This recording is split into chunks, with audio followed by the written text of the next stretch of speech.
Bienvenidos a las jornadas de Jóvenes y Soledad No Deseada, alternativas a una pandemia silenciosa.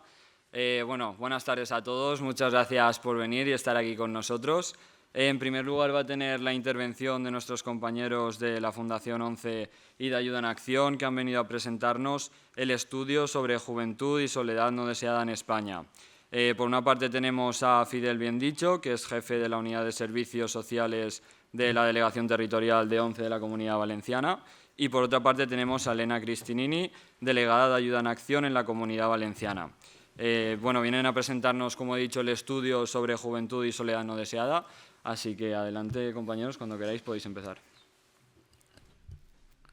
A ver si va bien esto. Buenas tardes a todos y a todas y muchísimas gracias por venir. Pues nuestra intención era presentaros este informe que se ha llevado a cabo a nivel nacional por Ayuda en Acción y la Fundación 11 y que recoge unos datos que son muy interesantes, pensamos, para la juventud. Es el primer estudio que se hace sobre la juventud y la soledad.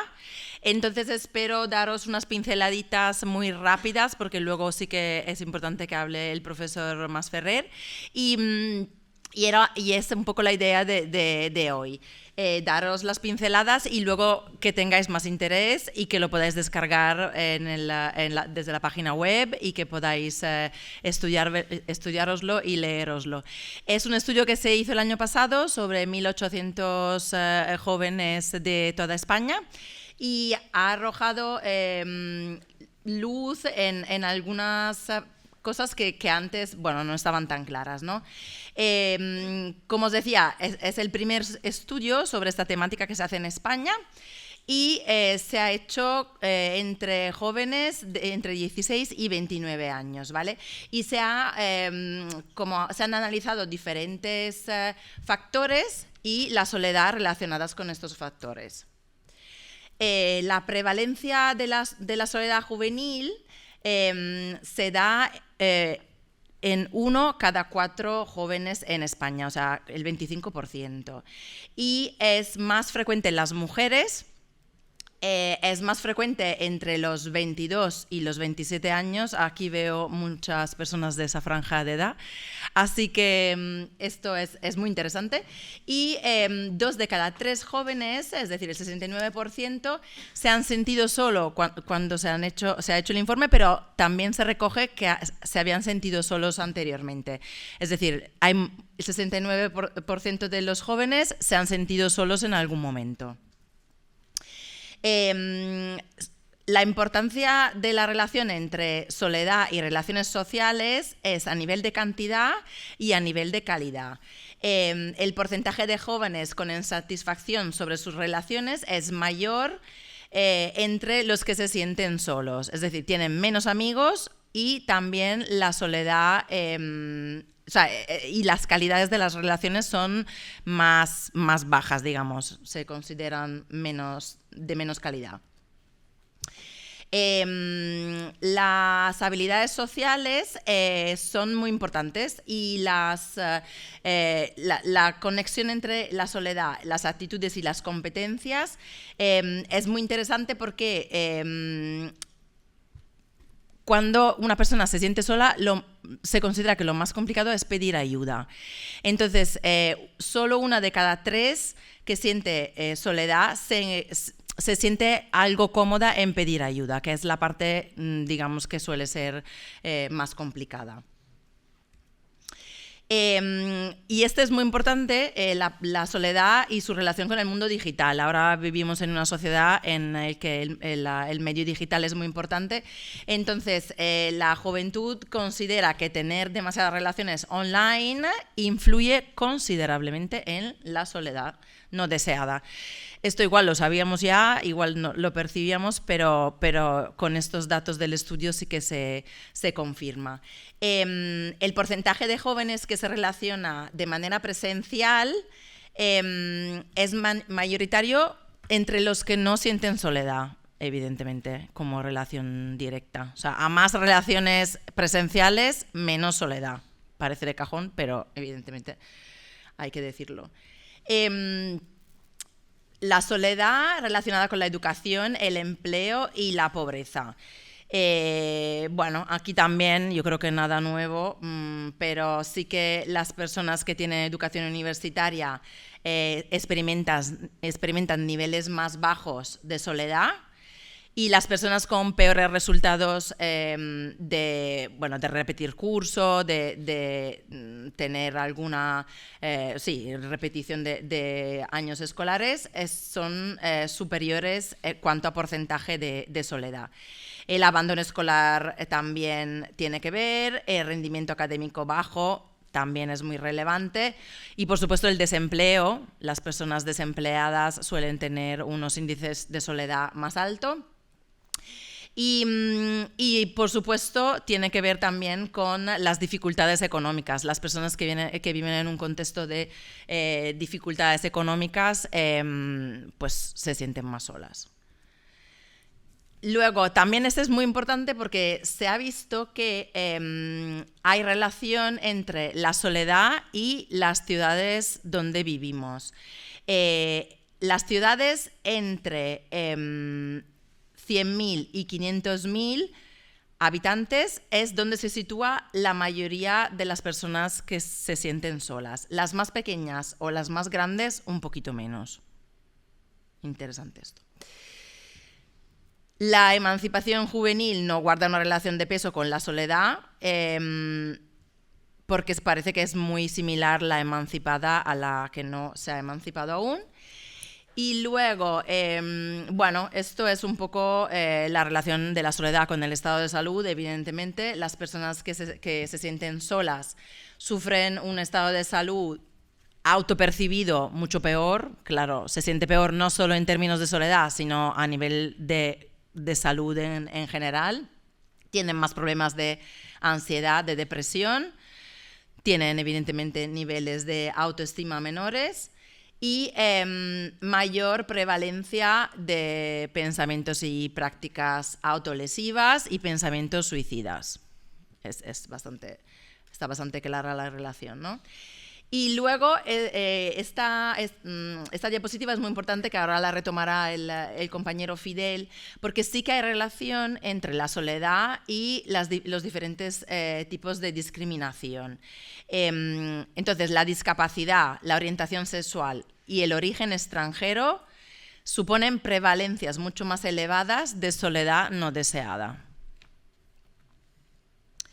Estas prevalencias son más elevadas en la parte en el área de la discapacidad y un poco menos en el caso del origen que extranjero. Ahora os cuenta un poquito también Fidel. Y bueno, unas pinceladas de recomendaciones que luego ahora entrará más en detalle el profesor Aniceto Masferrer.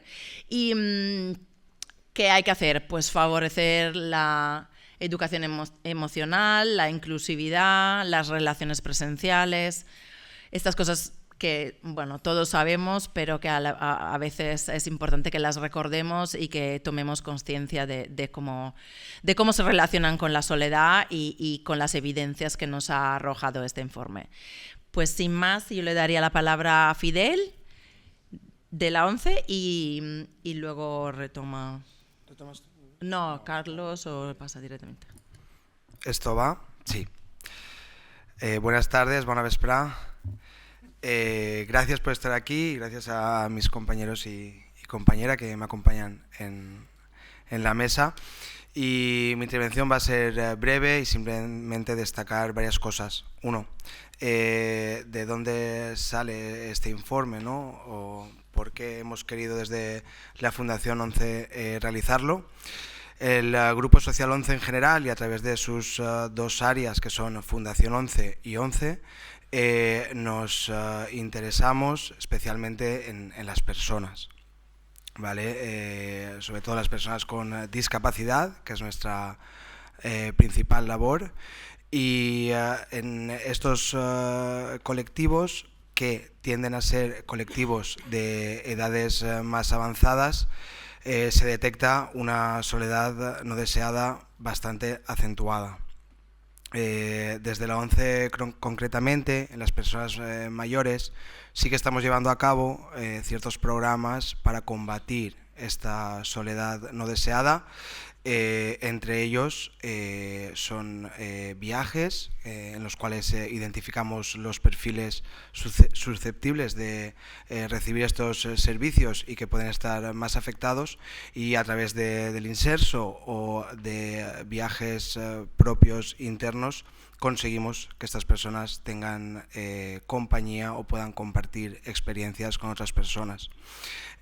También tenemos un programa que está teniendo mucho éxito que se llama Navidad en Familia, y sirve para que las personas que en estas épocas, que suelen ser para estar con la familia, con los más cercanos, no lo pueden estar, pues detectarlas también y darles esa facilidad y esa posibilidad de compartir esas fechas tan señaladas con otras personas.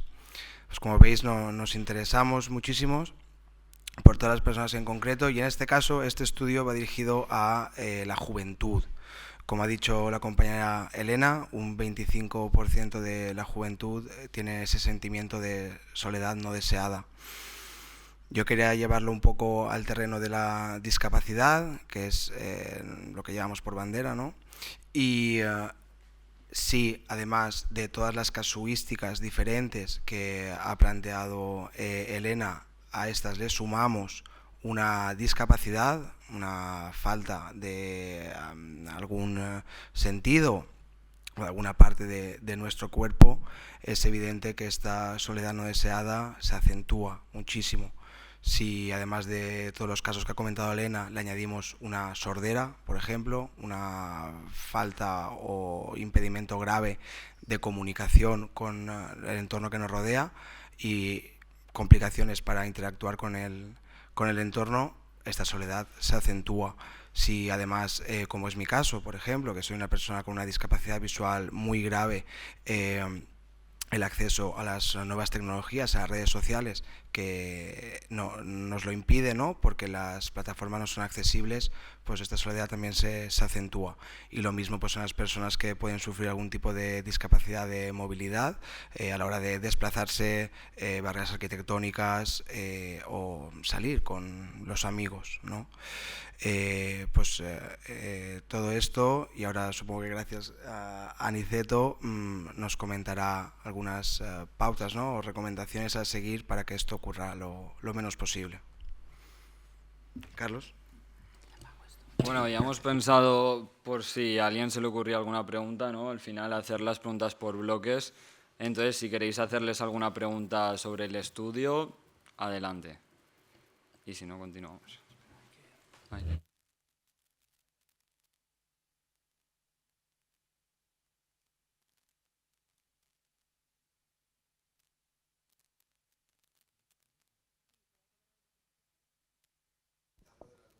¿Ahora? Ahora, vale.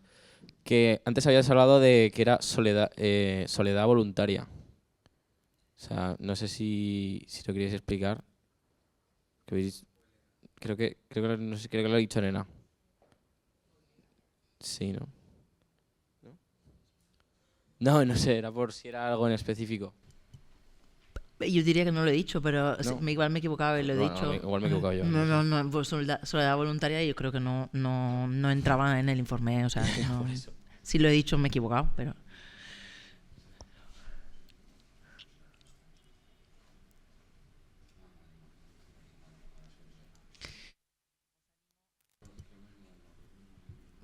Os animo a mirar la página web de Ayuda en Acción y a descargaros este informe porque, bueno, las pinceladas que hemos dado son muy rápidas y es un informe muy interesante. Vale, pues vamos a continuar. ¿Me puedes pasar el mandito, por favor, para que pueda pasar? ¿Sí? Pues cambiamos.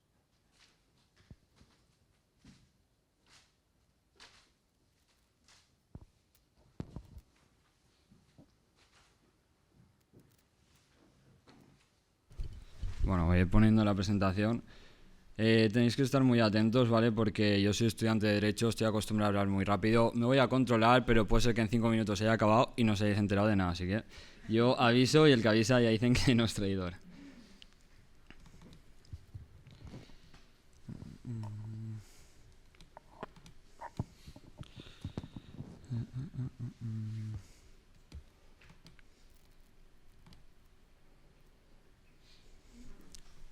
entero. Vale, vamos allá.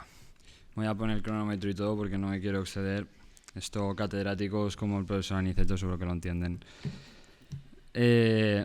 Bien, vamos allá. Bueno, yo vengo a presentaros mi libro que se llama Domingos al Sol, pero creo que para que podáis entender el por qué le lleva a una persona de 24 años plantearse escribir una novela de 300 páginas, pues me tendréis que conocer un poco. Y ya sé que algunos aquí me conocéis bastante, pero hay otros que no. Entonces, vamos a empezar brevemente por mi vida. Bienvenidos.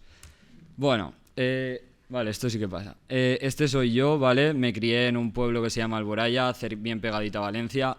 Esto me permitió tener dos vidas distintas, que digo yo, por una parte tenía en mi pueblo mi grupo de amigos y por otra parte tenía a los amigos de la ciudad y bueno, luego los que hice en la universidad, que muchos estáis aquí presentes. Y esto me nutrió mucho como persona porque me permitió vivir tanto una vida más parecida de pueblo, más cercana a la gente, más tradicional, por decirlo de una manera, y luego pues cuando con mi grupo de amigos de la ciudad y demás, pues era un ambiente totalmente distinto, ¿no? Y creo que el criarte en ambientes muy heterogéneos es lo que te acaba nutriendo como personas, ¿no? Esto es un poco para que comprendáis quién fui yo. ¿Quién soy? Bueno, pues actualmente soy doble graduado en Derecho y Administración y Dirección de Empresas por la Universidad de Valencia. Sé que aquí hay muchos hoy que habéis estudiado esto o que lo estáis estudiando.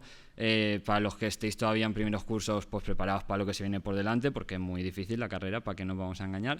Pero bueno, animaros a que sigáis hacia adelante, que todo se acaba sacando y con horas de estudio todo es posible. Y bueno, nada, actualmente estoy estudiando un máster de Derecho Penal, quiero ser profesor universitario, como alguno de los que está sentado en esta mesa, que está siendo un referente para mí. Y bueno, pues eso, quiero ser profesor de Derecho Penal en la Universidad de Valencia, estoy haciendo el máster, luego empezar el doctorado. Y bueno, ya conocéis un poco quién fui, ya conocéis ahora un poco quién soy actualmente. Creo que para conocer a una persona, aparte de saber quién ha sido, quién es, hay que conocer también quién le gustaría llegar a ser. Entonces, bueno, yo tengo principalmente dos referentes, uno por la vía del derecho, otro por la vía de la literatura. ¿Quiénes son estos dos referentes? Pues hombre, no podían faltar aquí mi Ferraioli y mi don Arturo Pérez Reverte, ¿sabes? Ferraioli, para los que no lo sepáis, escribió un libro que se llama Derecho y Razón, planteó la teoría del garantismo penal y pues a mí fue el libro que me hizo decir, me quiero dedicar al derecho penal, a dar clases interesantes, a apagar las luces, mostrar un crimen, hacerle preguntas a los alumnos, recuperar esas clases a las que merece la pena ir y no de esto de te suelto un PowerPoint, te leo 3 cositas y a la hora y media ya he dado la clase y funcionario. Pues no, yo lo siento, pero yo no voy a ser profesor de eso, lo tengo clarísimo. Y luego, por la otra parte, por la vía literaria, pues don Arturo Pérez Reverte, con él decía que la educación era la principal arma a través de la cual se puede cambiar el mundo. Me leí muchos artículos suyos sobre la cultura y demás, y fue el que me demostró que a través de la educación, tanto con la docencia como escribiendo libros, pues puedes cambiar la vida de muchas personas. Y que realmente toda la perspectiva humanista que yo llevo dentro, pues a través de la docencia y a través de la literatura, puedo llegar a influir a muchas personas y pues ojalá aconsejarlas bien en este camino que es la vida. ¿Cuál es mi libro? Pues mi libro es Domingos al Sol, aunque la portada parezca la portada de After 2, no es para nada erótica ni nada por el estilo, ¿vale? Hay muchas reflexiones profundas, hay sucesos reales, bueno, ahora veremos lo que hay dentro de la novela.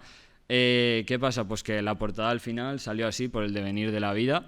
¿Y qué es realmente esta novela? Bueno, pues por supuesto que hay amor, obviamente, es una historia de amor entre dos jóvenes, porque yo tenía claro que si quería llegar a la gente joven tenía que mostrar, pues tenía que hacer que el lector empatizara con la historia, se metiera dentro de ella. Y pues una historia entre dos jóvenes, yo pensaba que eso iba a dar mucho juego para meter otras cosas como sucesos reales, que se narran los sucesos reales que ocurrieron a lo largo de 2022.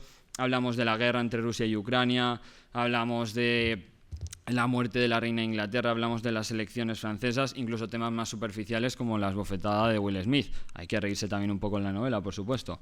Y luego finalmente hablamos de temas sociales.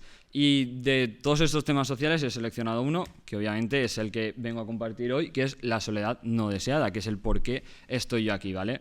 Bueno, primero de todo decir que el 10% de los beneficios de esta novela van destinados a la ONG Ayuda en Acción, porque yo tenía claro que si hacía la literatura no era para lucrarme. Yo tengo claro que la docencia es lo que me va a dar de vivir, yo quiero ser profesor universitario, yo quiero investigar en el derecho penal.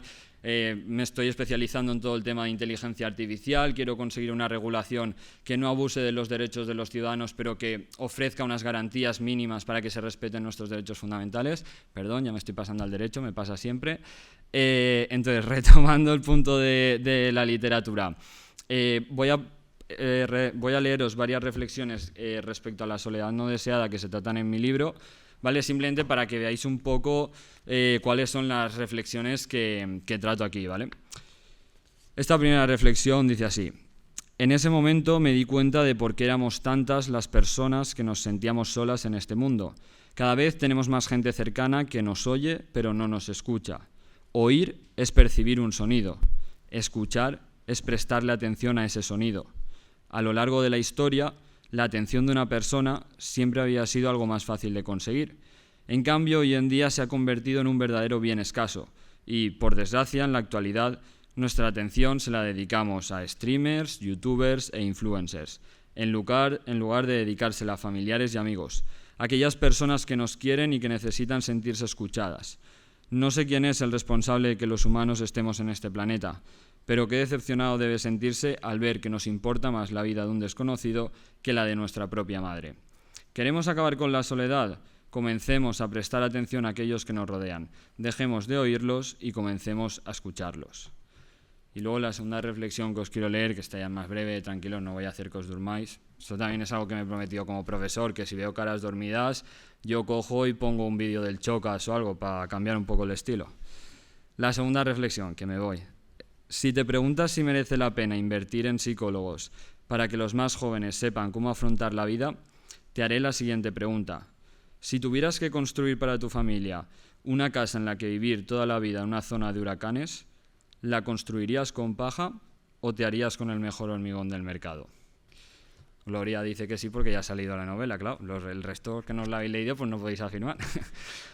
Y bueno, todas estas reflexiones, ¿para qué las planteo en mi libro? Pues para llegar a una conclusión que es la crisis del estado del bienestar. Es decir, yo soy un firme creyente de la democracia, de la sociedad actual, de que realmente las personas son buenas. Yo soy de los que piensa que el ser humano es bueno por naturaleza. Lo que pasa es que si hay 99 buenos y hay uno malo, ese malo acaba haciendo más daño y más ruido que los 99 buenos.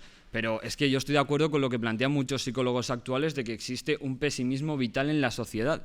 Es decir, vamos de medio en medio de comunicación viendo malas noticias y pensamos que por ese malo que hace ruido y sale en la televisión, los otros 99 también son malos, ¿no? Los otros 99 son buenos, lo que pasa es que eso no nos lo transmiten los medios de comunicación.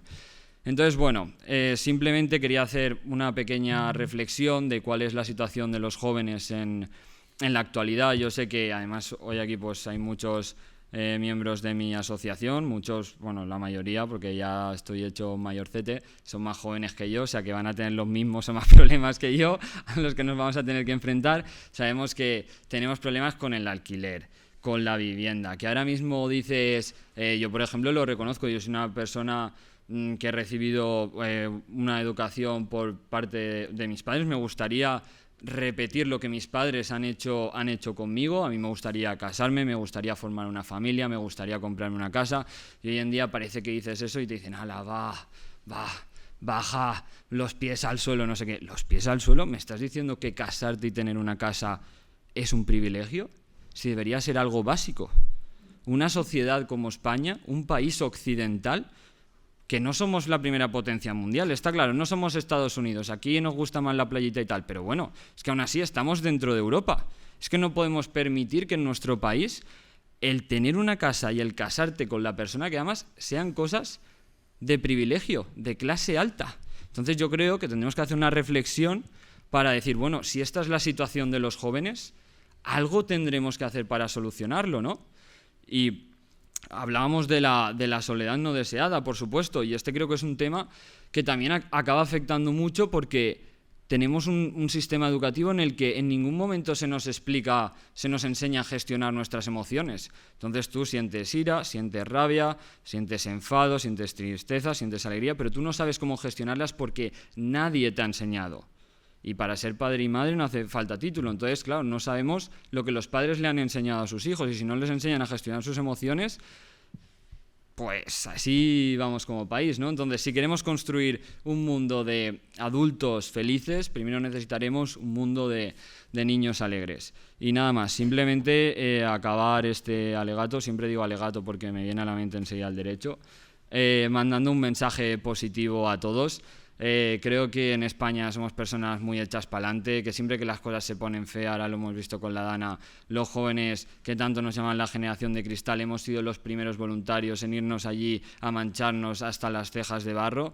Entonces, bueno, yo simplemente animaros a que continuéis hacia adelante, formándoos, trabajándoos y que con suerte y sobre todo con muchísimo, muchísimo esfuerzo, que es lo que me han inculcado a mí siempre, yo creo que algún día conseguiremos demostrar que más que una generación de cristal, tendrían que hablar de una generación de hierro. Muchas gracias.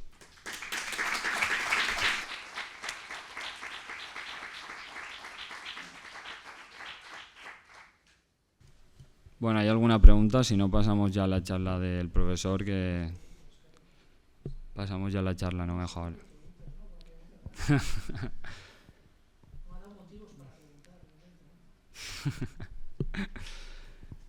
Pasamos a la charla, ¿no? Vale, bueno, voy a presentaros al profesor Aniceto Masferrer. Es catedrático de Historia del Derecho en la Universidad de Valencia. Tiene numerosas estancias de investigación en universidades prestigiosas como Harvard. Es autor de numerosas publicaciones. Bueno, podría pasarme media hora leyendo su currículum vitae, que los que no, pues Aniceto Masferrer, LinkedIn, lo tenéis fichado y es un crack. Pero ante todo me gustaría destacar que no se ha centrado solo en el derecho, sino que ha tratado de abarcar otros ámbitos, ha reflexionado mucho sobre la libertad, sobre la ética, sobre muchos otros temas, ha publicado ensayos y por eso me gustaría destacar que es un gran profesional, eso leyendo el currículum lo ves de primeras, pero bueno, a lo largo de estos meses que he ido manteniendo distintas conversaciones profundas como él, porque pues yo quiero seguir el ámbito académico y los dos somos un poco parecidos en ese aspecto de que siempre nos preguntamos el por qué, el qué hay detrás de las cosas, pues he ido manteniendo conversaciones con él y me he dado cuenta que es un gran profesional, pero también es una muy buena y muy gran persona. Y así que nada, agradecerte todos los consejos que me das siempre y nada, tienes la palabra. Muy bien, Carlos, muchísimas gracias.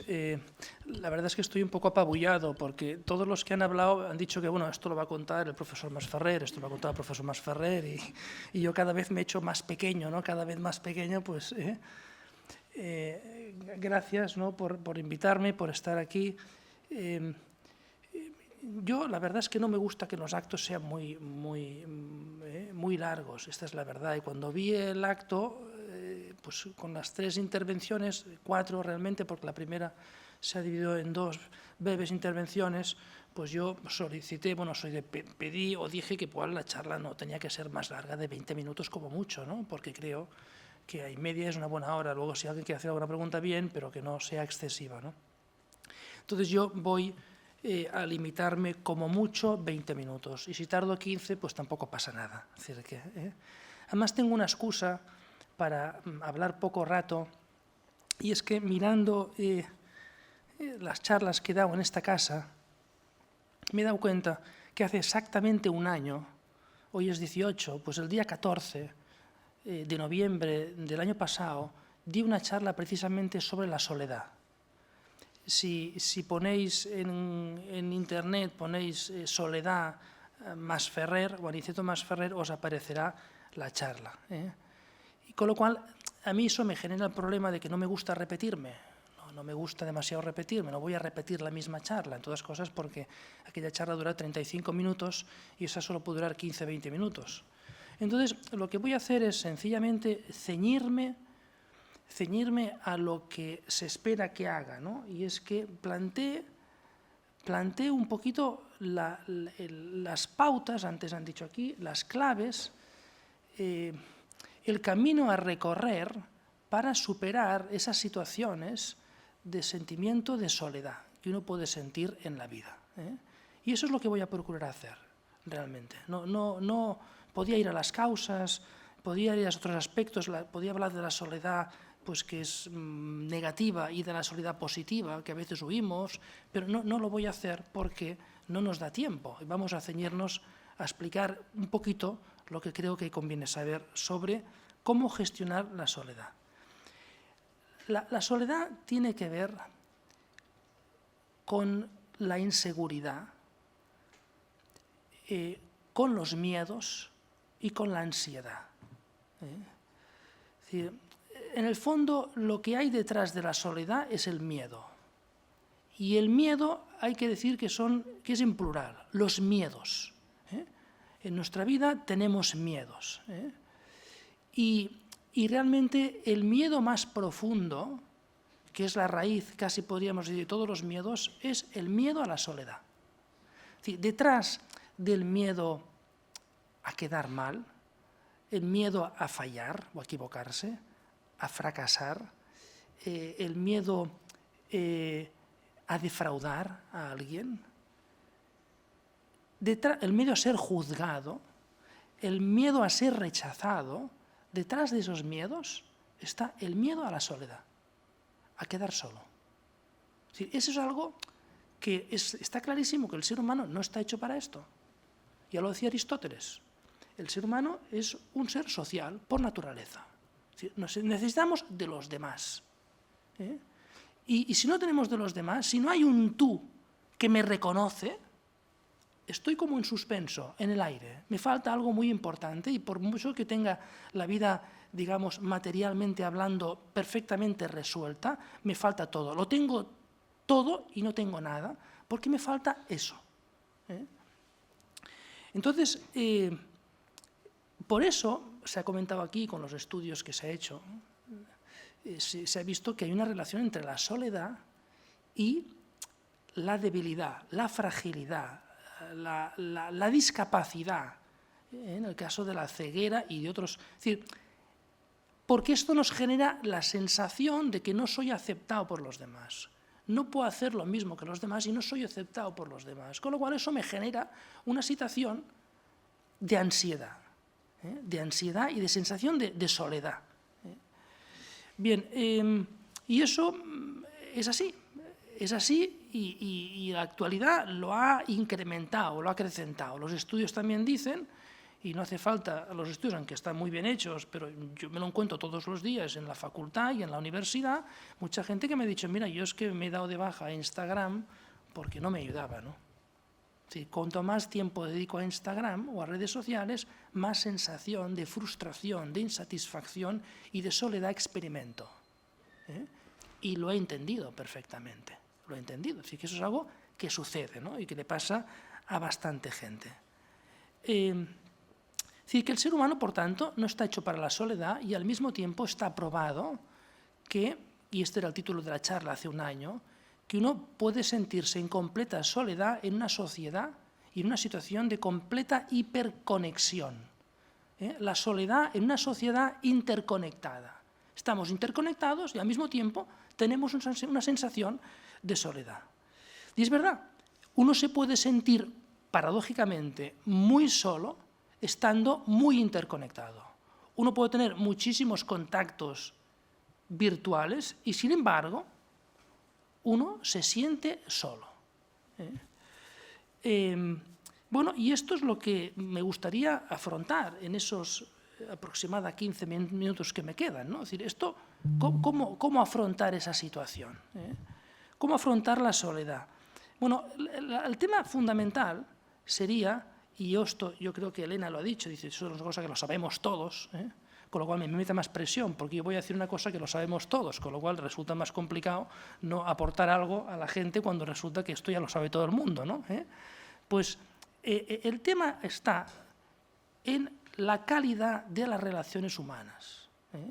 El camino que nos saca, digamos, de esa sensación, experiencia, sentimiento de soledad, es tener relaciones humanas presenciales y auténticas, abiertas al otro, es decir, que haya un encuentro con el otro, sin que eso suponga dejar de ser nosotros mismos, sin renunciar a ser quien uno es realmente, ¿no? Claro, esto significa, en el fondo, que nos saca de la soledad las relaciones, ya he dicho, presenciales, pero las relaciones humanas auténticas. Y eso es la expresión fundamental, ¿no? Las relaciones humanas auténticas. Pero la cuestión es, ¿puedo yo establecer relaciones humanas auténticas cuando yo no soy una persona auténtica? Difícil, por no decir imposible. Es decir, yo podría establecer relaciones humanas auténticas si yo soy auténtico. Y si no lo soy, voy diezmado a la relación, voy con gravámenes, voy con servidumbres. Es decir, no, ahí no voy a la relación, digamos, con esa alegría, con esa autoestima, con ese mínimo de seguridad y de confianza en mí. No, no voy así, voy de otra manera. Con lo cual me hace estar alerta de cuál es la respuesta de la otra persona. Y si soy muy sensible, si la respuesta no es como yo esperaba, entonces me deja en un sentimiento de insatisfacción y de soledad. Y eso, claro, la pregunta es cómo conseguir eso, ¿no? Cómo tener relaciones humanas auténticas cuando uno, primero, lo que tiene que ser es una persona auténtica. Y ese es el camino. Entonces, yo lo que resumiría este camino es en 4 ideas.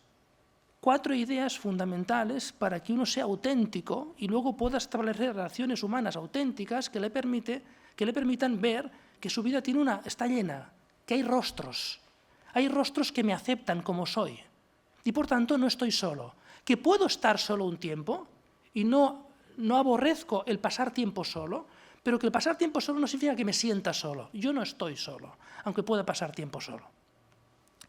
Entonces, el primer punto capital es, antes lo hemos dicho, yo necesito establecer relaciones en que sepa que la otra persona me acepta. Pero mi pregunta es, ¿puedo pedirle a alguien que me acepte a mí como soy si yo a mí no me acepto a mí mismo? Esa es la primera pregunta, claro. Ese es el tema clave, ¿no? Yo no puedo exigir que los demás me acepten como soy cuando yo resulta que tengo un problema de aceptación de mí mismo. Porque yo no me acepto como soy. Yo es que tengo aversión de mí. Hay partes de mi vida que no quiero, que no deseo. Y en consecuencia, pues eso me impide, voy incómodo a la relación.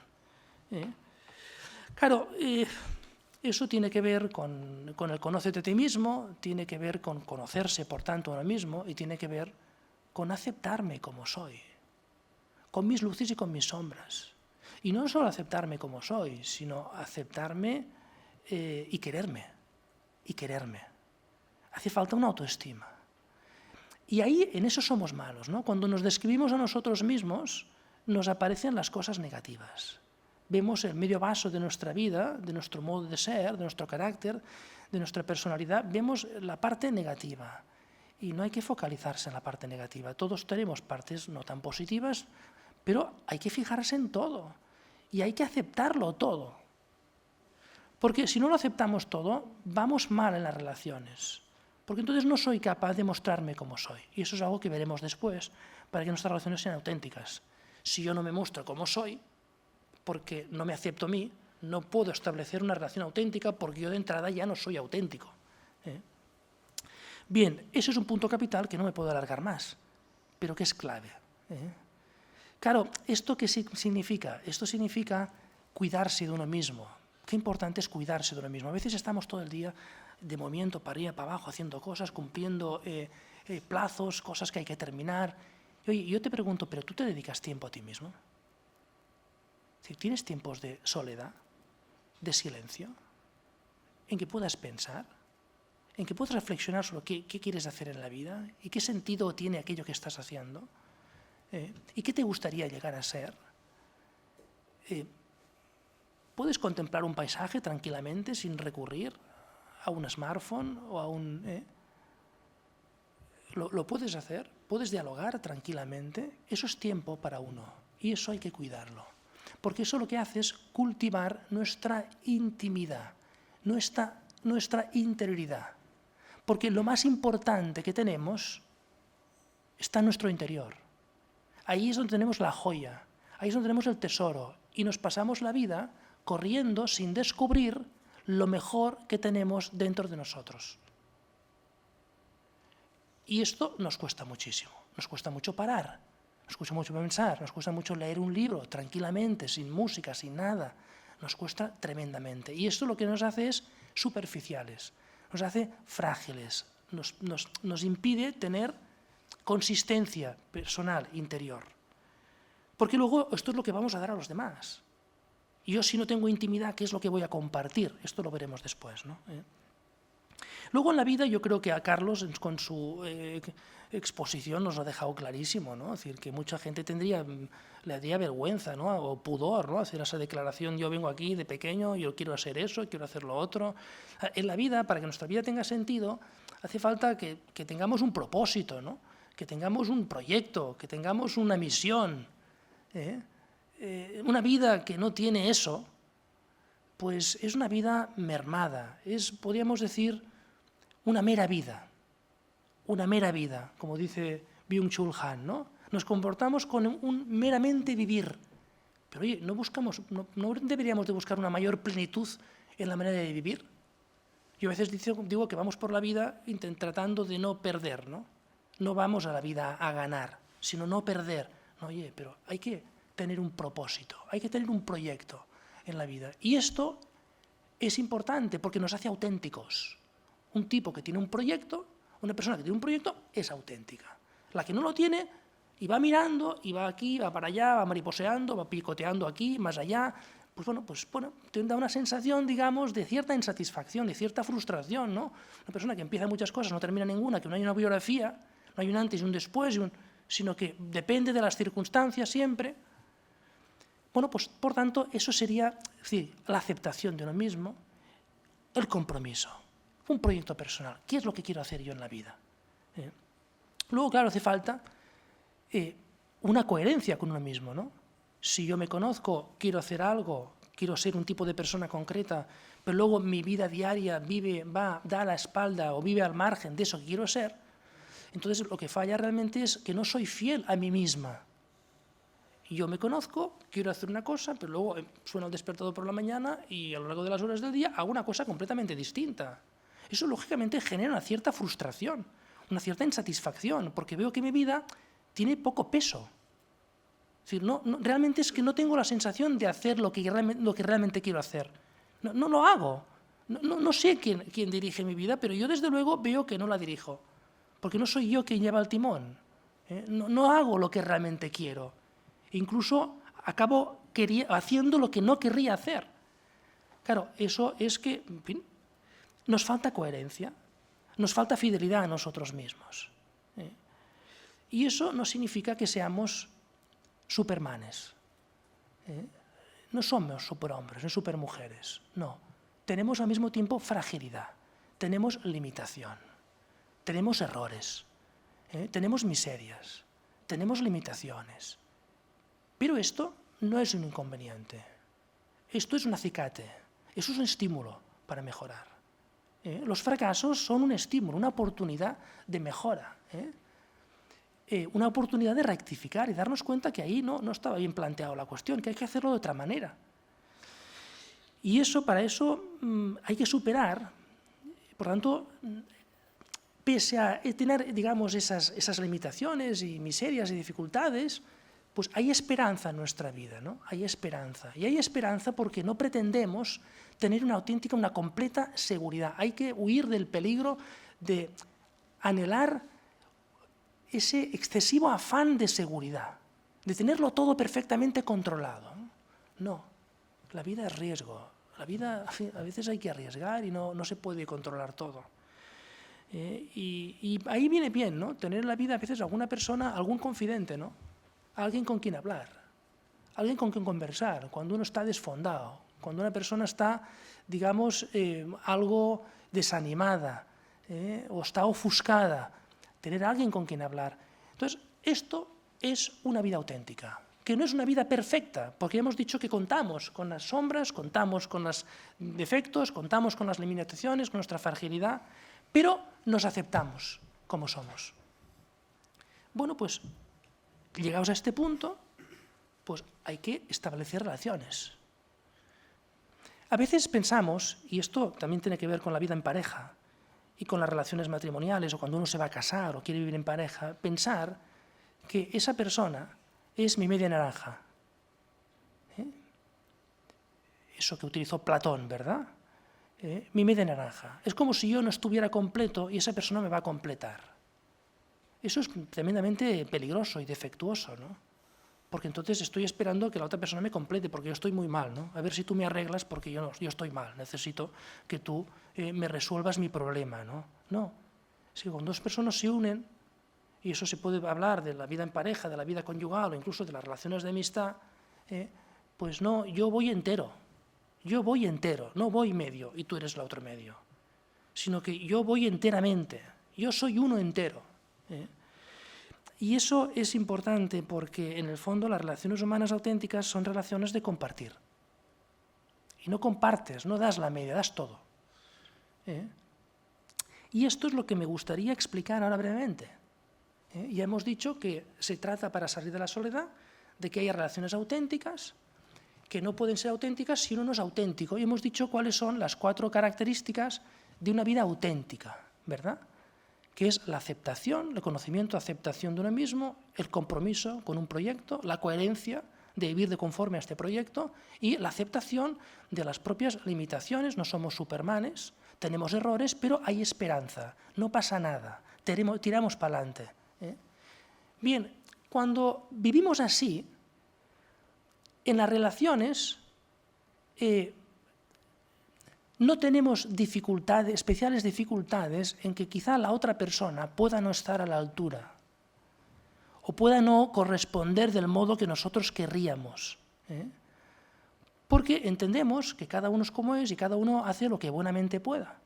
Y uno, digamos, cuando vive de esa manera, tiene una autoestima que le permite, sobre todo, y ese es el primer elemento de las relaciones humanas auténticas, ser sincero. Y las relaciones humanas auténticas, la primera nota es precisamente la sinceridad. ¿Y la sinceridad qué significa? Que uno en las relaciones se muestra como es. No trata de aparentar. Porque yo quiero que tú me aceptes como soy. Yo quiero que tú me quieras como soy. Porque si yo aparento lo que no soy, porque no me acepto a mí mismo, entonces la persona que tú amarás, o tú aceptarás, o tú reconocerás, no seré yo, será otra persona, la que yo he aparentado. Y eso nos deja en una situación de soledad, porque en el fondo somos conscientes que eso no es auténtico, que yo no soy auténtico y que esa persona no me está queriendo por lo que yo soy, sino quizá por lo que yo he hecho en particular o por lo que yo he aparentado o he dado esa imagen. Eso nos hace tremendamente frágiles y nos pone un coste muy elevado, el coste de no ser nosotros mismos. Y uno no puede ser feliz.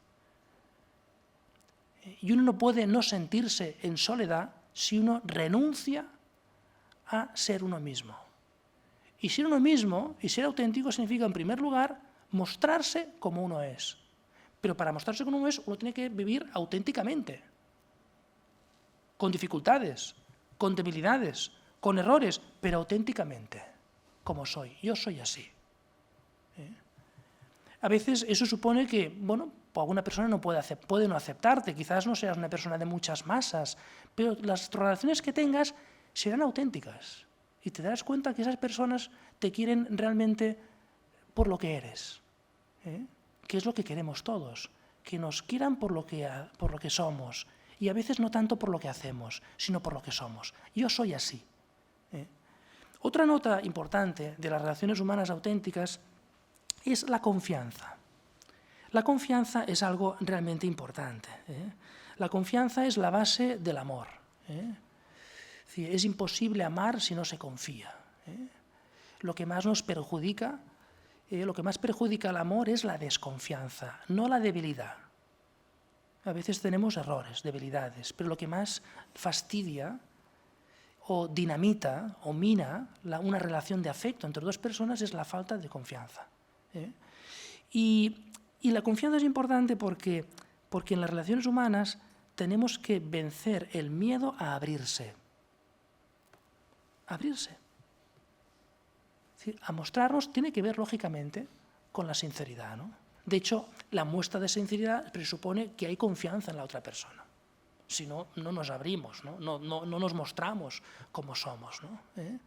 Una relación humana que no está presidida o acompañada de esas dos notas, la sinceridad que nos lleva a mostrarnos como somos y la confianza que nos lleva a abrirnos a los demás, pues le falta algo importante.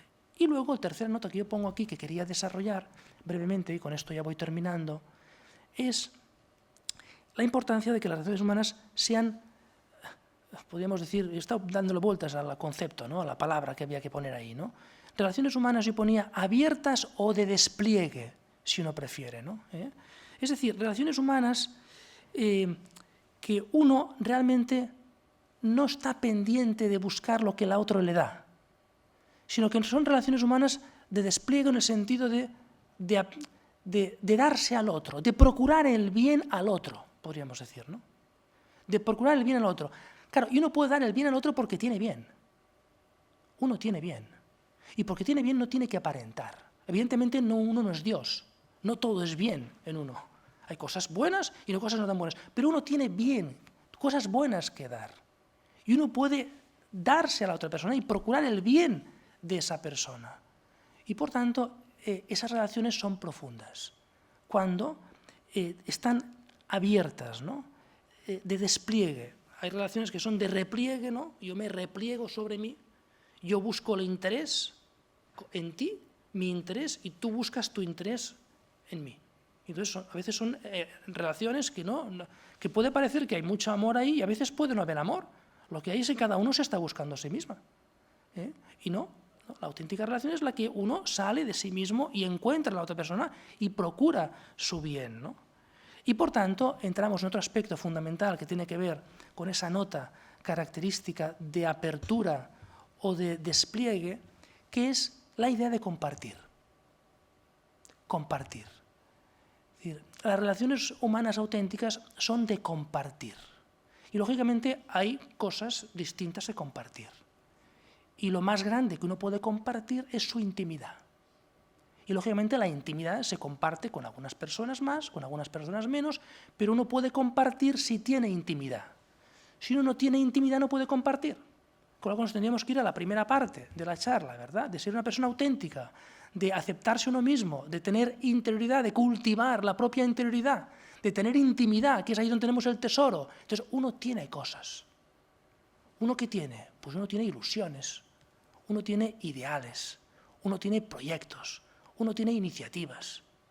Y luego también uno tiene sentimientos. Y luego hay otras cosas. Uno tiene hobbies, uno le gustan ciertos deportes, hacer ejercicio. Y uno comparte estas cosas, ¿no? Se podría decir que cuanto más profundo, más grande, es lo que uno comparte, pues aquella relación es más profunda al mismo tiempo. Es muy difícil, por no decir imposible, sentirse solo cuando uno procura ser auténtico y establecer relaciones auténticas, que en definitiva son relaciones presididas por la sinceridad, por la confianza y por la apertura. Esto es todo. Muchas gracias.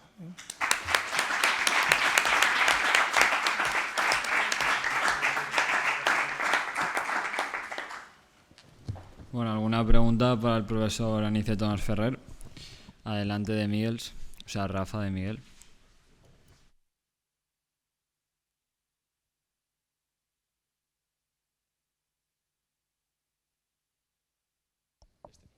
Se supone que eres abogado, tendrás que saber solucionar problemas, hombre. Bueno, mi pregunta va dirigida al profesor Masferrer, pero se podría contestar por cualquiera de los otros ponentes. Y es, me gusta mucho la distinción que has hecho entre esa soledad no deseada sobre la que trata la ponencia y la solitud, que es esa falta de saber estar con uno mismo, como has dicho, de saber estar contemplando un paisaje. Y yo te quería preguntar, ¿crees que esta soledad no deseada, que es un problema tanto hoy en día, es más causada por factores externos como las relaciones superficiales que habéis hablado durante toda la ponencia? ¿O es más causada por esa falta de estar bien con uno mismo en mi soledad, en mi solitud?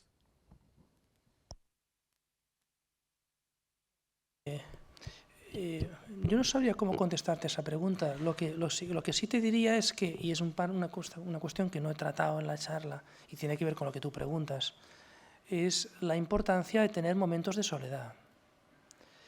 En la soledad, tener momentos de soledad, uno se empodera. La soledad es importante en algunos momentos en la vida. Cuando uno tiene que tomar decisiones, es importante la soledad. Schopenhauer decía, no sé si es textual, pero bastante aproximada, decía que uno en la vida, si no disfruta de la soledad, jamás amará la libertad. Es decir, que la soledad buscada es camino hacia la libertad. Es decir, la soledad, tiempos de soledad buscados, nos permiten querer a los demás y nos permiten querernos a nosotros mismos. Y a veces tenemos una especie de huida de esta soledad, porque nos cuesta la primera parte, ¿no? La de estar con nosotros mismos. Como no estamos reconciliados con nosotros mismos, nos hiere la soledad, nos hace sentir mal, ¿no?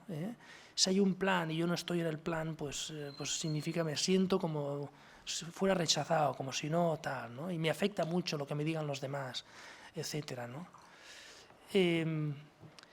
No sé si queréis añadir alguna cosa a lo que yo he dicho.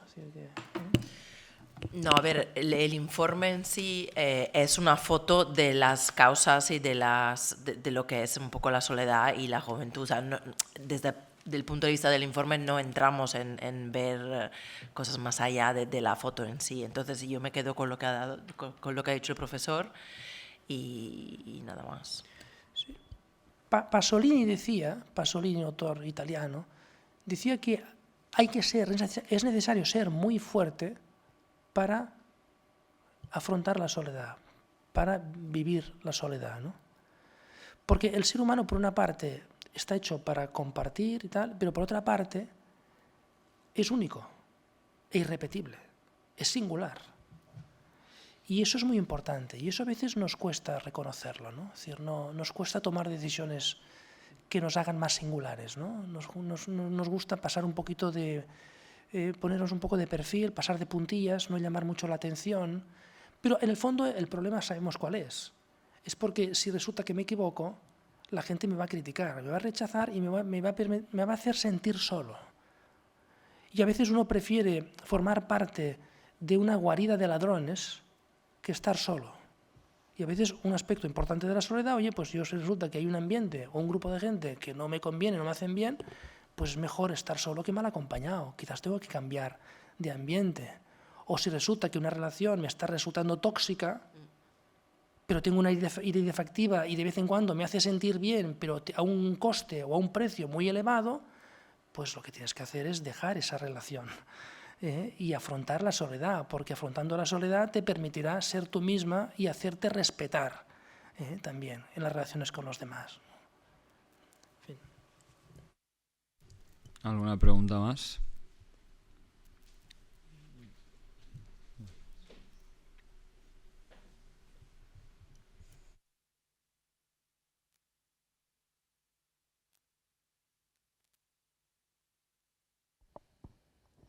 Ahora, vale. Es en relación con este concepto del no saber disfrutar de los momentos de soledad, enfocarlo así, la falta de poder disfrutar también de los momentos solos, que no de la soledad, deriva de que la sociedad actual no sabe aburrirse. Y explico un poco este concepto.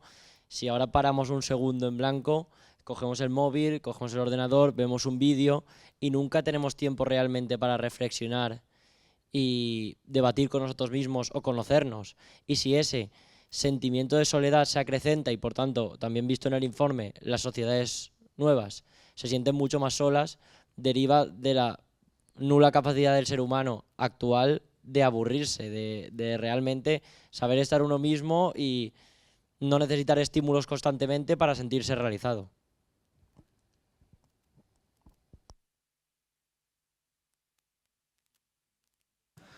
No, es que aquí tengo que poco contestar porque estoy completamente de acuerdo contigo. Es decir, que no, estoy completamente de acuerdo, efectivamente eso es lo que pasa. Y el problema es que a veces sabemos cuál es el problema, pero no ponemos solución. Es decir, sabemos qué es eso, pero seguimos igual. En un artículo que publiqué hace un par de años más o menos, que se titula Una carta de un profesor a su estudiante, ponía ahí 10 puntos que cuando a veces sentimos que nos falta libertad y que podemos caer en el victimismo diciendo no hay nada que hacer porque es muy difícil todo, no he tenido la familia que me hubiera gustado, no he tenido la educación que me hubiera gustado, no he tenido los compañeros que me hubiera gustado, ni los novios o parejas que me hubiera gustado, y uno se entierra prácticamente a sí mismo. Dice, oye, pero tú tienes es decir, no creemos suficientemente en la capacidad, la fuerza creativa de la libertad humana. Es verdad que las situaciones pueden ser muy complicadas. Es verdad que la historia tiene su peso, las experiencias personales tienen su peso, pero nos falta creer más en la fuerza creativa de la propia libertad. El hombre es un ser que tiene una fuerza interior impresionante, pero esa fuerza interior se activa si uno toma algunas decisiones. Yo en ese artículo ponía 10 puntos como 10 pequeñas decisiones que van en la línea de lo que tú decías. Una, por ejemplo, que decía es todos los días dedicar 5 minutos a escribir unas pocas líneas. ¿Por qué? Porque cuando una persona escribe, piensa y se queda sola. Y aunque sea para escribir una experiencia, una anécdota, una reflexión, un sentimiento que he tenido hoy, ya estás contigo mismo, estás escribiendo, estás produciendo, estás siendo tú mismo. Y quien dice eso, dice pues dedicar todos los días 15 minutos a leer un libro que me ayude a pensar un poquito, que me ayude a dialogar con el autor, porque cuando uno lee lo que hace es dialoga con el autor. Y eso resulta muy interesante, muy enriquecedor. Entonces, yo decía en ese artículo, no hace falta cumplir o vivir los 10 puntos, pero empieza con uno y trata de vivirlo durante un tiempo y luego conquista otro punto, el que prefieras. Y es la manera de activar, podríamos decir, esa fuerza creativa que tiene la libertad y que muchas veces requiere del silencio o requiere de estar un rato aburrido, de no estar ahí constantemente estimulado, podríamos decir, ¿no? Yo no sé si lo colgué en Instagram, esto no me acuerdo ya, no me acuerdo si lo puse ahí, pero si se busca en Internet, pues se puede encontrar el artículo este. O si alguien me lo pide, se lo puedo mandar, el link. Gracias.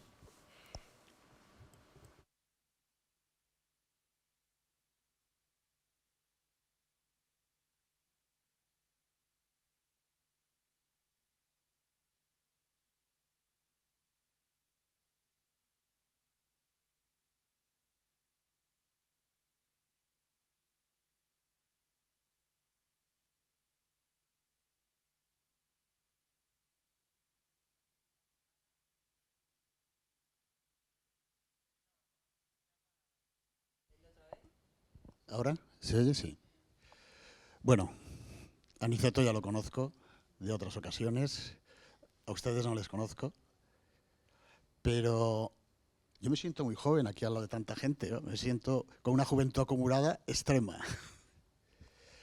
Pero lo primero es agradecer, yo más que preguntar, me hago una pregunta yo. ¿Qué hacen estas personas aquí? ¿A qué han venido estas personas aquí? ¿A contarnos un cuento chino que ya sabemos o no sabemos? ¿O estas personas, como decía Niceto, están aquí para compartir? Pero ¿y por qué vienen a compartir? ¿Qué concepto tienen de personas? Y me pregunto yo, digo, ¿acaso no son personas, seres humanos por y para los demás? ¿Acaso estas personas no traen aquí una buena noticia? Que nos están enseñando con el libro que ha escrito Carlos, con la charla que habéis dado, con el estudio. ¿Acaso nos estáis dando una buena noticia? Lo decía, lo ha dicho Aniceto Aristóteles, que somos un ser social. Y Julián Marías decía, somos seres proyectivos. Es decir, no estamos para nosotros, estamos para los demás. ¿Alguien puede concebir una relación de pareja si no está para la otra persona? Porque eso sabemos que tiene un feedback. Eso que das vuelve. Y además vuelve siempre, ¿no? Entonces, llego a una conclusión. Esto trata de abrir el corazón de todos, abrir las puertas del corazón. Y cuando una persona abre las puertas del corazón, tiene todas las de ganar. Cuando una persona cierra las puertas de su corazón, probablemente saldrá perdiendo. Y es lo que muchas veces, de ahí viene la crisis del estado de bienestar. Porque muchas veces buscamos el bienestar en lo material y no en lo espiritual, en lo interior que ha dicho Aniceto y tal. Yo simplemente quiero decir esto para dar las gracias a todos vosotros que habéis dedicado parte de este tiempo a compartir con todos nosotros pues esa buena noticia, que en definitiva nos vamos más alegres y más felices. Y muchas gracias. El aplauso es para ellos, ¿eh? Yo simplemente he manifestado un sentimiento. El aplauso es para ellos.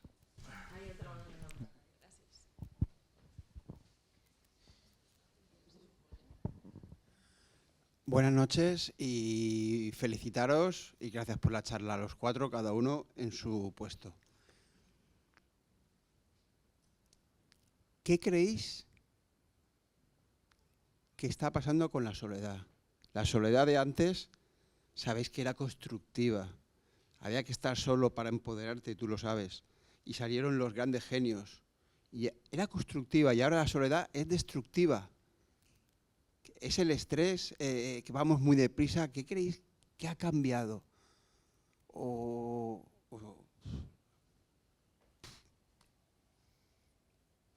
lo veis? Profesor, adelante, si quiere, le doy el privilegio de contestar. Una pregunta que requeriría mucho tiempo responderla bien, ¿no? Es una pregunta, hacer una cosa, un headline, un titular, digamos, ¿no? Bueno, yo creo que lo que ha cambiado es que hemos perdido la capacidad de admiración por la realidad, ¿no? Hemos dejado de admirar la realidad, ¿no? Es decir, el mundo moderno, ya lo decía Hobbes, ¿no? Conocer significa saber qué se puede hacer con las cosas. Estamos en una sociedad que lo que busca, sobre todo, es la visión, la vertiente, digamos, utilitarista, pragmática, productiva, beneficiosa, rentable, ¿no?, de las cosas. Y el hombre no está hecho así constitutivamente. El hombre no está hecho así. Entonces, cuando tú al hombre, al ser humano actual, pues lo que hace es alienarse a sí mismo, explotarse a sí mismo. Y eso, lógicamente, genera una sensación de insatisfacción y de frustración muy importante. Y por ahí no se vive como el ser humano está hecho, ¿no?, que está hecho para amar y ser amado. Y entonces eso genera una sensación de soledad. Porque, como hemos dicho al principio, el origen de la soledad y del miedo a la soledad es no tener a nadie que diga, tú vales la pena, yo te reconozco como eres, te acepto como eres. ¿Pero eso qué valor tiene? Yo te acepto si me haces algo, si me consigues lo que yo necesito. Se han mercantilizado las relaciones de alguna manera, ¿no? Con lo cual esto es una desnaturalización del ser humano y por tanto de las relaciones humanas, ¿no? En fin. Sí, que hemos pasado de ser humano a humano. Bueno, claro, por eso queremos ser máquinas, ¿no? Y el cyborg y todo eso, y el transhumanismo, ¿no? Va por ahí, ¿no? En el fondo es un rechazo de la realidad. La realidad es mala. ¿Por qué? Porque el hombre tiene que morir y porque hay enfermedades y porque... Es decir, no hemos aceptado el ser humano, ¿no? Nos parece que el ser humano es un ser muy imperfecto. Hay que hacer una cosa nueva que sea como una máquina y sea perfecta, pero es que no, esto no es el ser humano, ¿no? Esto genera necesariamente frustración, insatisfacción y soledad. Pero la cosa es, ¿lo hemos creado nosotros o nos lo ha creado una sociedad capitalista que no nos está dejando tiempo para relacionarnos? O sea, me parece súper interesante la perspectiva, pero a la vez pienso que la vida nos da para lo que nos da y es un poco también injusto culparnos de no ser más sociables, de tener poca autoestima, cuando en realidad vivimos en una sociedad capitalista que nos hace ser productivos, que si no eres productivo para una empresa no vales la pena y al final yo como persona valoro unas cosas de las personas, pero me doy cuenta de que a nivel social se valoran otras cosas y que a nivel social se están valorando la economía, se están valorando los éxitos laborales, se están valorando, ¿no? Porque lo veo y veo que muchas veces la gente tiene esa escala de medir, ¿no? Esa hora de medir. Entonces, ¿somos nosotros los que estamos sufriendo por una soledad que nos estamos buscando por no mostrarnos como somos, por no abrirnos, o es el sistema en el que vivimos el que nos está haciendo llegar a todo esto? No sé si hablar de sistema, ¿eh? También hay un sistema económico y político, sí, ¿no? Pero la cultura en la que vivimos es lo que hay, esto es lo que hay. Esa es la cultura en la que estamos viviendo. Y, lógicamente, tenemos más culpa los que somos más mayores que los que sois más jóvenes. Eso es evidente, ¿eh? Es decir, la sociedad que hay en día la han hecho pues, los que tienen, tenemos, ¿no? 50 años o 60 o 70, ¿no? Y han legado ese mundo y esa cultura que hay, ¿no? Pero yo insisto en lo mismo, y lo mismo es que tú tienes que decidir por ti misma. Y tú tienes que ver, aunque esa sea la presión social y la imagen social, tú después de pensarlo, darle vueltas, hablar con gente, tener algunas lecturas, ¿qué te parece que es lo auténtico? El modo de vida auténticamente humano. Y a mí me da, en fin, yo le temo temor a los logros profesionales, ¿no? Porque uno puede pensar que es sus logros profesionales, y no. Uno no es sus logros profesionales, y es un gran peligro, ¿no? Y a veces cuando la gente, pues eso, lee el currículum, no sé qué, el profesor Masferrer, catedrático, no sé qué, y yo me veo a mí mismo y digo, yo soy un trabajador, vaya, es decir, que podría tener otro trabajo y... Es decir, lo importante está en lo interior. Es decir, como decía el Principito, ¿no? Lo esencial es invisible a los ojos. Y lo esencial es no solo qué haces, sino cómo haces lo que haces y qué buscas al hacer las cosas de esa manera. Y eso hace falta preguntárselo. Si yo hago eso, pero ¿yo qué estoy buscando al hacer eso? Porque eso es lo que te configura, ¿no? Hay un filósofo que decía que el ser humano, es un ser cibernético, decía. Un filósofo cibernético. ¿Por qué? Porque no puede evitar que su acción configure su modo de ser. Yo cuando hago las cosas me estoy configurando el modo que estoy siendo, ¿no? Pero incluso habría que completar eso y decir, bueno, pero la acción no es la acción externa, sino la acción en su integridad. ¿Qué es lo que estás buscando tú interiormente cuando haces eso? Porque dos actos idénticos pueden ser completamente distintos en función de si buscas una cosa o buscas otra. Entonces ahí está la libertad de decir, oye, esto está así, esta es la cultura que tenemos, pero yo, ¿qué voy a hacer? ¿Dónde voy a invertir la capacidad creativa de mi libertad? ¿Qué es lo que voy a hacer? ¿Dónde voy a apostar? Y eso es una decisión personal. No sé si me he explicado. Pero yo creo que estos debates son súper importantes y súper amplios, es decir, que tampoco vamos a poder abordar todas las... que podemos hacer una segunda parte, una tercera, un ciclo de charlas. Sí, pero yo estoy de acuerdo con lo que decía Eduardo, ¿verdad? Con lo que decía Eduardo, pues que efectivamente nos venimos aquí, hemos de compartir, porque pensamos que hay algo interesante, y cuando uno quiere compartir hace cosas que jamás hubiera imaginado que hubiera hecho. Es decir, yo jamás hubiera imaginado hace un par de años, y aquí tengo alguna ex estudiante que me conoce ya de años, ¿no?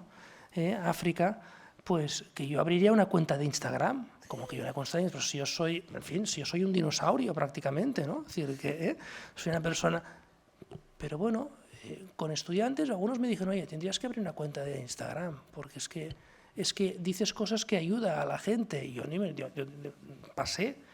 Pero dije, pues igual, yo escucho a la gente. Cuando alguien me dice algo, digo, pues tendrá alguna parte de verdad. Tendré que ponderarlo, ¿no? Entonces uno puede hacer cosas que jamás hubiera pensado porque tiene ese deseo de compartir. Ahora mismo tú, en la manera en que estabas preguntando, yo me he fijado más en la manera en que preguntabas que en lo que preguntabas. Porque te veías que te salía de dentro, pero completamente. Es decir, que era algo... Y esto me ha sorprendido. Esto es lo que he visto yo en tu pregunta. ¿Y eso qué lo ha provocado? Pues nuestras intervenciones. He dicho, es que yo querría vivir de otra manera y soy capaz de ir en contradirección cuando lo que tengo en la cultura del sistema es eso, vivir de un modo distinto. Y mi respuesta es un sí rotundo. puedes completamente. Hay obstáculos, hay dificultades, pero hay un dicho muy bonito que a mí me gusta mucho, que es per aspera ad astra. A través de lo áspero, de lo dificultoso, se llega a las estrellas. Sí, sí. Es que hay otra pregunta.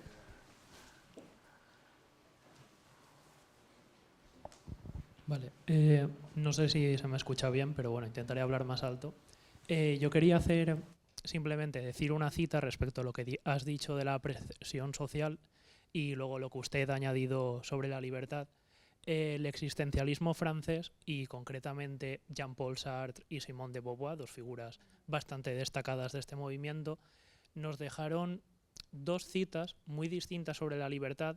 Yo voy a recalcar especialmente la de Jean-Paul Sartre, que considero más adecuada al contexto, más me representa, sobre lo de romper moldes, como habíamos dicho, y era que el ser humano está condenado a ser libre. Condenado porque no decide nacer ni cuando llega a este mundo, y ser libre porque en el momento en que es concebido y tiene conciencia de sí mismo y de lo que le rodea, tiene que actuar responsablemente. Entonces, para Jean-Paul Sartre, un esclavo, a pesar de tener cadenas, no por ello era menos libre.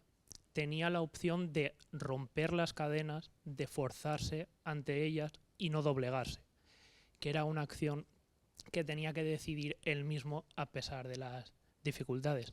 Me ha parecido la frase final que ha mencionado bastante estoica, me ha parecido curioso. Y nada, simplemente añadir esta nota. No tengo nada que añadir yo a eso, me parece muy bien, me parece muy bien, muy bien. Es un público selecto y culto aquí, la verdad es que es un público... Tendría que haberme sentado yo ahí y escuchar aquí de algunas... los que nos gustan, ¿no? Bueno, pues no hay ninguna pregunta más. Sí, hay una. Hola, buenas tardes. Sí. Vale, yo ahí quería comentar con respecto a lo que ha dicho él y a colación, que desde mi punto de vista, para tener libertad, previamente uno se tiene que sentir libre. Y eso te da la libertad y la opción de elegir y la opción de tomar decisiones. Es verdad también que en esta vida hay que ser auténtico, hay que ser fiel a uno mismo, pero el ser auténtico en esta vida hay que pagar un precio. Porque muchas veces la sociedad, bueno, muchas veces, la mayoría de las veces no está abierta, porque no respeta, no hay apertura mental, no acepta lo que decimos, y entonces es duro. Es verdad que hay que luchar por ser uno mismo, porque es lo mejor, pero yo creo que la sociedad necesita un giro, pero bastante grande, y los giros son lentos y cuesta. Yo lo digo porque yo lo he vivido en mis propias carnes. El ser uno mismo, a veces el precio es muy alto. Hay que luchar por eso, porque es de lo que se trata. Porque yo entiendo que la sociedad, o parte de la sociedad, está enferma. Está enferma en el sentido de que, bueno, no hay valores, es todo material, la economía es lo que prima, y entonces hasta que la sociedad no se dé cuenta de que el ser humano está por encima de todo, los giros son muy difíciles y los cambios son muy difíciles.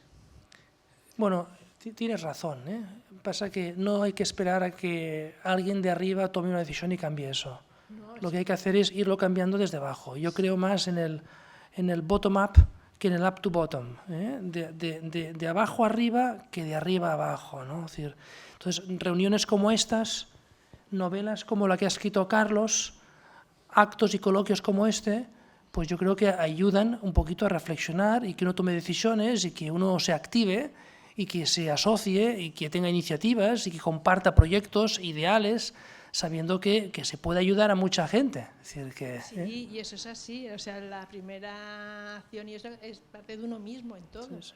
O sea, empieza por uno mismo y luego la gente, y eso se va contagiando y se va contagiando. Pero que es duro. No es fácil. O sea, sí, no es fácil, pero algunos estamos en esta empresa, sí. en esa, digamos, aventura, y creo que, en fin, lo mismo que ha escrito como novela Carlos, yo he escrito algunos ensayos que la idea central es precisamente la libertad, ¿no? Cómo conquistar la propia libertad, que creo que es clave, ¿no? Sí. Porque al final pensamos que es imposible, que es imposible. Y no, es posible, ¿no? Es posible. No, es posible, es posible. Carlos, ¿qué hacemos? ¿Terminamos? Que es posible, sí. Claro, hay que luchar por las cosas. Sí, pero terminamos, ¿no? Sí. Bueno, pues gracias. Nada, pues si no hay ninguna pregunta más...